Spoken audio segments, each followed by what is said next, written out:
Tucker, I genuinely have to ask you, did that one guy suck Obama's dick? Did that actually happen? Holy shit! I have the answer, and let me say I don't judge. Yeah. But oh yeah.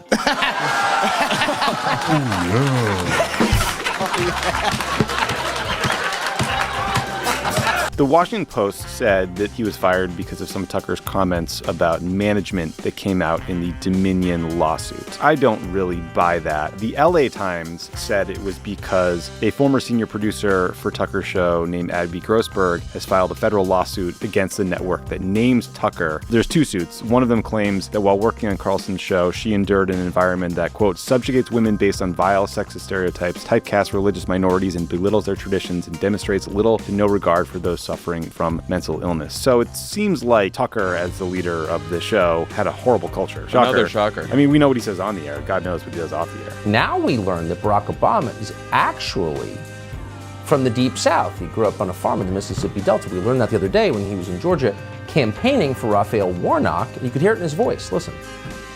If John Lewis, even in his 70s, wasn't tired, I got no excuses. I can't be tired. If the men and women who had to endure the sting of discrimination, the smack of belly clubs, weren't tired. If the folks who had to fight those early fights, those were the tough fights for union rights and voting rights and gay rights and women's rights. If they didn't get tired, you can't be tired. Oh, settle down, Boomer. I know Barack got tested for AIDS. There's no shame in being tested for AIDS. It's an important thing because the fact of the matter is in the community's engaged in denial. They're engaged in denial. No one wants to talk about it in the community, and we do not have enough leaders in the community and outside the community demanding we face the reality, confront the men in the community, as well as the women, letting them know there are alternatives. Thank you. Travis, I just got to make clear, I got tested with Michelle. When we were in Kenya and Africa, so I don't want any confusion here about what's going on. And I got tested to save my life because I had 13 pints of blood with my wife. And I'm sure Michelle appreciates you clarifying. In public. But why would Obama want to overthrow Assad? Because Israel has run American foreign policy in the Middle East for 30 years. That's how it works. We have an Israel lobby. We have this clean break strategy. We have a plan for 7 wars in 5 years. And what's interesting is they actually kind of carry out this madness. They don't explain any of it to the American people. They don't tell anybody, but you can watch step by step. We've had 6 of those 7 wars. The only one that hasn't happened is Iran. And if you watch every day now, the MSM, the mainstream media, is pushing for U.S. war with Iran. Netanyahu's pushing for war with Iran. They're really trying to get this started to make 7 out of 7. Michelle Obama goes to Princeton for free. Yeah. And has been in the ruling class her whole life. Yeah. And she's still lecturing you about how she's a victim of racism. Hillary Clinton, exact same thing.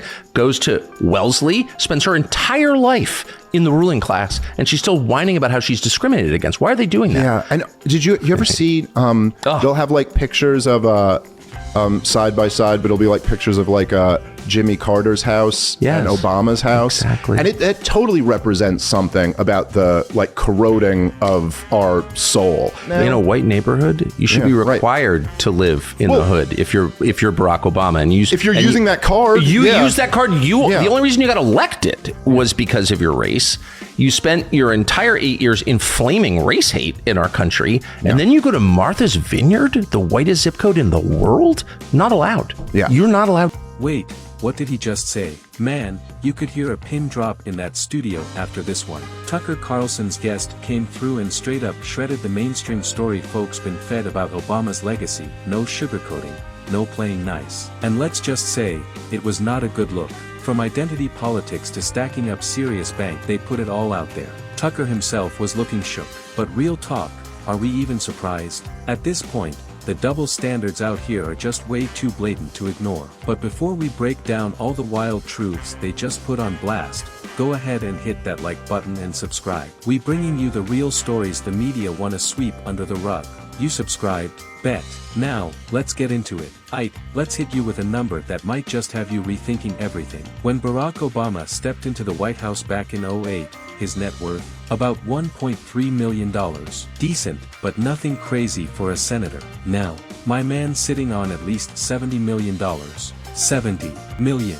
Bruh, that's one hell of an upgrade, and we supposed to believe all that money came from just book sales and speaking gigs. Like there ain't a whole machine working behind the scenes, favors, deals, all that. Yeah, okay, but don't even trip, cause it ain't just Obama. Tucker's guest laid it all out, how identity politics done turned into one of the most profitable hustles in modern history. And guess who's cashing in the most? The Obamas, the Clintons, and the Bidens. They flipped victimhood into a multi-million-dollar empire. Play the struggle card, collect the check, repeat. And here's where it gets real wild. The guest pointed out what we all should have seen by now. These same folks preaching day and night about privilege, oppression, and inequality. They the same ones copping $10 million cribs in Martha's Vineyard and flexing in Hawaii like they ain't got a care in the world. Vineyard in Hawaii. Barack Obama's campaign in 2008, first of all, it was just leaving how you feel about the guy aside, it was an amazing campaign. It was unlike anything that had ever been run before. It was genius.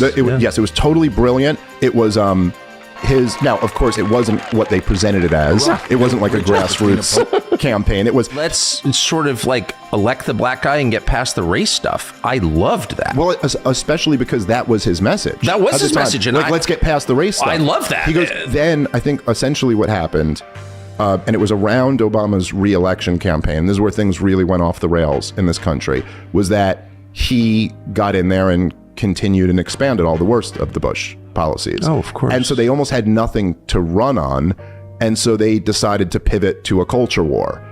For real, Michelle Obama out here talking about living in fear for her daughters in America. Meanwhile, she dropping millions on beachfront estates like it's nothing. We really supposed to believe she out here struggling like regular folks? Cause last time I checked, people who really oppressed ain't living in no $12 million mansions on private islands. Let's keep it a buck. Many of us still live in fear as we go to the grocery store or worry about walking our dogs or allowing our children to get a license. I mean, just imagine.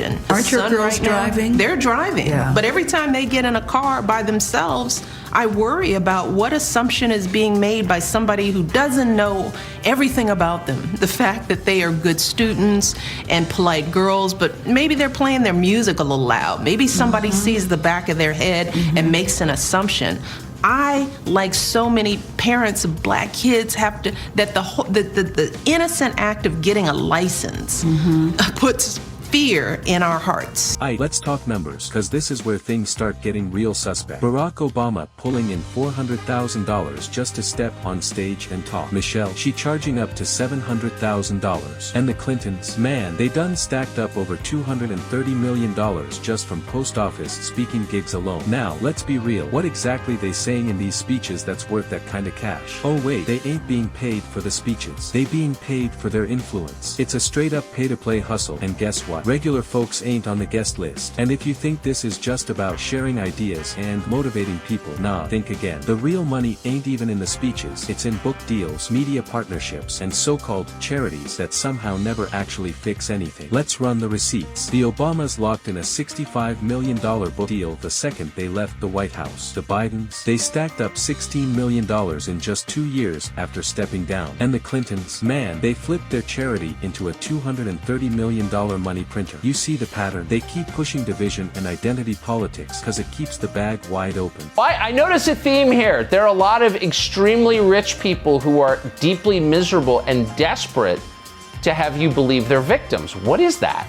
Yeah, it's great. I mean, LeBron James living in Bel Air, he's a victim. Meghan Markle went downgraded from billionaire to multimillionaire. She's a victim. They want you to know that they're all victims. It's because they're trying to distract us. The truth is that they view us as peasants. They're trying to make it seem like, hey, when the peasants turn against us because they're actually robbing all of them, we don't want them to look at us. We want to make them think that we're one of us. They're not one of us. They're nothing like us. They don't live like us. She has nothing that goes on in her life that is similar to the average American, yet she keeps trying to use her skin color and her complexion as a way to make people believe that she's suffering, and she's absolutely not suffering. And everyone should be aware that if you're watching this and you think that LeBron James and Meghan Markle and Barack Obama and Michelle Obama are oppressed, you are a fool. You have been fooled. They are doing just fine. But here's the real kicker. These the same folks always talking about equity and justice, yet they the main ones find sin the system for their own gain. They out here crying about corporate greed, but they are the corporations. They tell you to pay your fair share. Meanwhile, they move in their money through tax havens and shady nonprofits. And don't even get me started on the climate change talk, cause somehow flying private to their multi-million-dollar estates don't seem to be a problem for them. You see the pattern yet? At the end of the day, this ain't about race, oppression, or helping the little guy. It's about money, power, and control. And Tucker Carlson's guest, man, they put it all on blast. Now the real question is, are people finally waking up to it? Or is the media just gonna keep running cover, trying to silence anybody bold enough to call it out? Drop your thoughts in the comments, cause I need to know what y'all think. And if this video opened your eyes, hit that like button and subscribe. Your support means everything. Appreciate y'all for watching, and I'll catch you next time.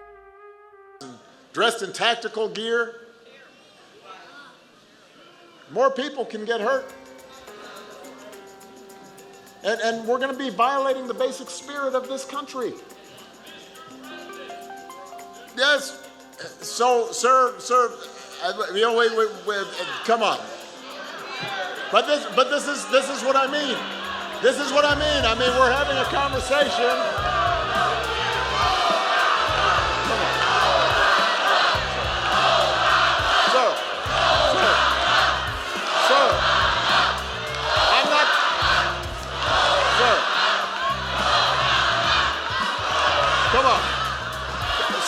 Sir, this is what I'm saying. Look, there is a process that we set up in our democracy. Right now, I'm talking. You'll have a chance to talk sometime soon. You don't have to interrupt each other. You don't have to shout each other down. It's not a good way to do business. You wouldn't do that at a workplace. If you wouldn't just interrupt people in the middle of a conversation. It's not how we do things. And this is part of the point that I want to make. Just basic civility and courtesy works. And that's what we want to try to encourage. So, listen, that's okay. No. Wait. Quiet down. Look, listen. Hey, hold up.